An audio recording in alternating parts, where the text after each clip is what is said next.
Next in line is the Senate President, Senator Soto. Mr. President,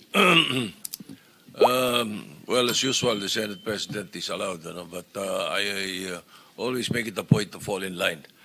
But I will give my 3 minutes to Senator Risa Ontiveros instead of my 5 minutes, and then I will just have one question, a follow-up from one of our colleagues, why Secretary Cabral, Undersecretary Cabral is not here, and also why Mrs. Diskaya is not here. Who will answer? Mr. Diskaya, I suppose. Your Honor, yung misis ko po ay nagpadala po dito ng ng excuse letter po. Na hindi po siya makakarating dahil po sa mga valid reason po. Mr. Chair, if I may, what is the valid reason? Bali may po siya yung may heart condition din po siya at saka po bali nagpadala po siya ng letter po dito. Hindi ko lang po nabasa kung ano yung iba pang content. Thank you. Mr. President, Mr. Chairman, meron bang medical certificate to prove and establish na talagang valid yung kanyang ailment? Dahil baka mamaya gawa-gawa lang itong valid umano okay. na reason. For the record, and for the information of everybody, sumulat po si Mrs. Diskaya, ito, the Honorable Chairperson, so forth and so on, subject inability to attend the Committee on Accountability of Public Officers and so forth and so on.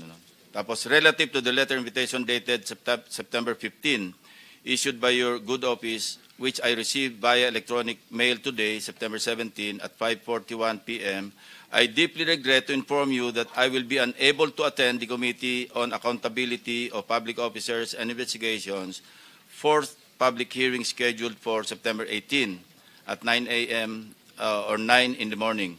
Regrettably, I have an important meeting with my employees on the day of the hearing to explain the problem that the company is facing now and the effects this has on them. This meeting was already scheduled before I received the Honorable Committee's invitation this late afternoon, and some of my employees will be coming from various places. Thus, I can no longer cancel the meeting set for tomorrow. As such, I'm sincerely sorry that I will be unable to attend the committee hearing. I fully understand the importance of the committee's work and the seriousness of the matter at hand. I hope that my absence shall in no way be construed as a reflection of my respect for the committee and its mission. I humbly request the committee's understanding and patience in this matter. Thank you very much for your consideration. Very truly yours, signed, Cesara Rowena C. Diskaya. Mr. Chairman, with that letter, nagsisinungaling itong si Mr. Diskaya na meron daw karamdaman yung kanyang asawa. Mr. Chair, nanumpa ito to tell the truth, and dito harap-harapang nagsinungaling ka, binabastos mo kami, niloloko mo kami. Huwag mo kami lokohin because the chairman has the power to cite you in contempt. I mean, do not do that. Iba yung sinasabi mo, medical condition. Kung may medical condition, sige nga, bigyan mo nga kami ng medical certificate. Iba yung sinasabi mismo na misis mo eh. Di ba kayo nag-usap? Sana nag-usap muna kayong dalawa. Ano bang palusot ang gagawin natin, sweetheart or darling? Mr. Chair. You lied. You lied. Paano pa kami maniniwala sa mga pinagsasabi mo? Senator Estrada is recognized. Thank you, Mr. Chair. The letter excuse of Mrs. Diskaya is totally unacceptable. Ang sabi niya, meron siyang meeting. This hearing is of national interest. Huwag niyang lulukohin itong hearing na ito. Huwag niyang bababuyin itong hearing na ito. Dahil the Filipino people are watching. We are here to ferret out the truth, the whole truth, and nothing but the truth. Yung sinasabi ni Mrs. Diskaya na meron siyang meeting, for me and I think for all of us, that is totally unacceptable. Kung meron siya sakit, okay lang. But provide us with a medical certificate. Yeah, what is the pleasure of the members of the committee? Mr. Chairman, in this regard? May I? Well, yeah, Senator Pangilinan. why will we ask for a medical certificate when clearly he is lying because the wife has already said. Again, the chair asks, what is the pleasure of the members? I-contempt, Mr. Chair. Is that a motion? I seconded, Mr. Chair. Kindly raise a motion. I-contempt, Mr. Chair. I want Move, Mr. Chair. I want Mr. to Chair? file him in contempt for lying. Kasi okay. Mr. Chair, quickly lang. Ganito na muna, no? Ipasyokos na muna natin. Just to adhere to due process, the chair will advise the members to just issue a show-cause order. And if not satisfactorily given or explained, then we will Okay. just cite her in contempt. Mr. Chair, Chair, if I may, maybe Mr. we Chair. can, Mr. Chair, if I may, maybe we can ask Mr. Diskaya why he should not be cited in contempt.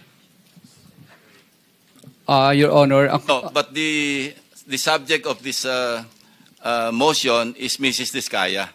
So, and she's not here.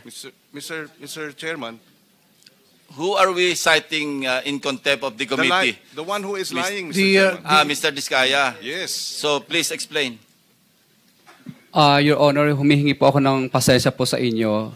Wala po akong intention talaga magsinungaling, pero yung misis ko po kasi talaga ay madalas po, may sakit po talaga siyang diabetes at saka meron po talaga siyang hypertension. At katunayan nga po, marami po siyang mga maintenance po na gamot na ginagamit. Opo. Mr. Chairman. Mr. Chairman. Yes, Senator Ontiveros. Lalo akong nalilito sa show cause ni Mr. Diskaya kung bakit hindi nyo po siya dapat i-cite in contempt for lying. Iba po ang heart condition sa diabetes, iba rin po yon sa hypertension, at lalong iba sa mag-absent sa hearing natin dahil lamang may meeting siya. So, lalo siya Okay, pong yeah. nalulunod sa baha nung mga mali-maling sagot taken, po well niya, noted, Mr. Chair. Secretary. Mr. Chair, may we go back to the original motion, Mr. Chair? Yeah, Mr. Chair, ito lang sa akin simple lang. Very inconsistent yung mga pinagsasabi nitong si Mr. Diskaya. And then pangalawa, mag-asawa sila, imposible hindi niya alam, hindi sila nag-uusap tungkol doon sa health conditions ng silang dalawang magkasama. Very clear for me na tulad nga sinabi ni Senator Erwin, pinagluloko tayo nito, ginagawa tayong parang mga bata rito. There's a motion to cite in contempt of the committee, Mr. Diskaya. Any objection?